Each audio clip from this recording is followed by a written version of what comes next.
তাহাজ্জুদ পড়ার চেয়ে জামাতে ফজরের নামাজ পড়া অনেক গুরুত্বপূর্ণ।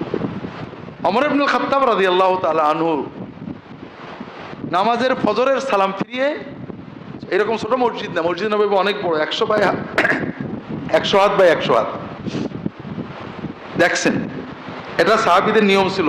ফজরের জামাতে কেউ না থাকলে তারা বলতেন যে হয় অসুস্থ নইলে মুনাফিক।